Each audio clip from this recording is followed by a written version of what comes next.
Shalom, shalom, j'espère que vous allez très bien. Moi, je me porte très bien par la grâce de Dieu.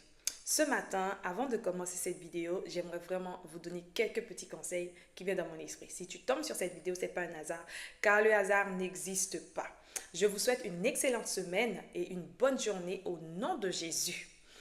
Alors, avant de commencer cette vidéo, j'aimerais dire à quelqu'un, la première des choses, c'est de croire en ce que Dieu t'a dit. Dieu est fidèle pour accomplir tout ce qu'il t'a dit. Si Dieu t'a dit quelque chose, il est fidèle pour l'accomplir. Fais-lui confiance, crois en lui et mets ta foi en lui. La deuxième des choses, c'est de ne pas laisser la marche chrétienne, peu importe les difficultés que tu peux rencontrer sur ton chemin.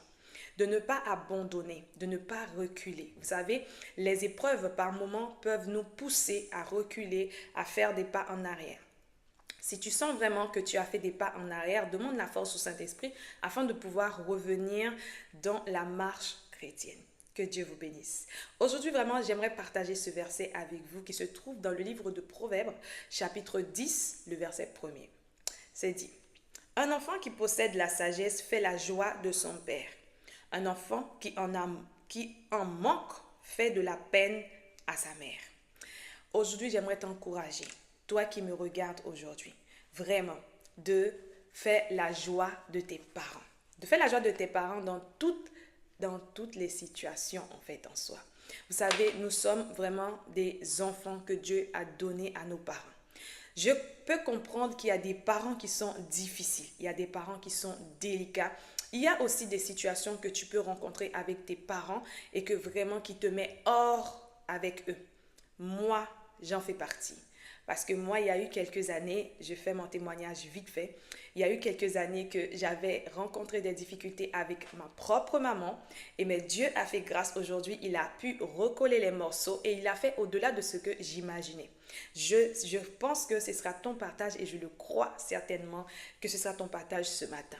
Ce matin, j'aimerais te dire s'il y a quelque chose qui se passe entre tes parents biologiques ou tes parents qui t'ont adopté, je ne saurais dire, mais s'il y a quelque chose qui se passe entre tes parents, j'aimerais te conseiller de faire la joie de tes parents. Faire la joie de tes parents, c'est c'est d'abandonner vraiment certaines situations qui s'est passées et de pardonner. Peu importe ce qu'ils t'ont fait, peu importe ce qu'ils t'ont dit, trouve un petit place dans ton cœur afin de pouvoir pardonner à tes parents.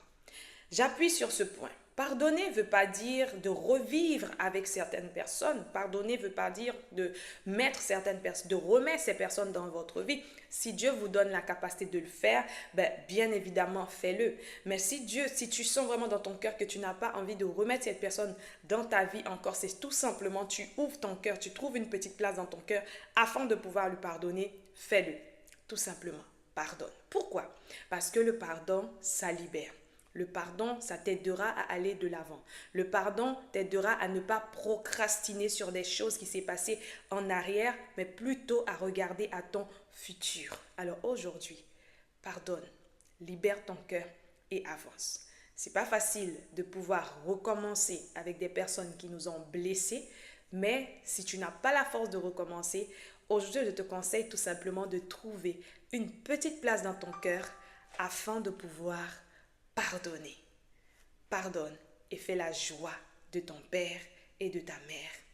Toi, vraiment, qui fait les études, qui est dans la vie pro, qui fait vraiment certaines choses, je ne sais pas quoi, fais la joie de tes parents à travers de cela, qui seront fiers de vous, qui diront que voilà ma fille, voilà mon fils, voilà je n'ai pas porté pour rien, je n'ai pas souffert ou souffrir pour rien.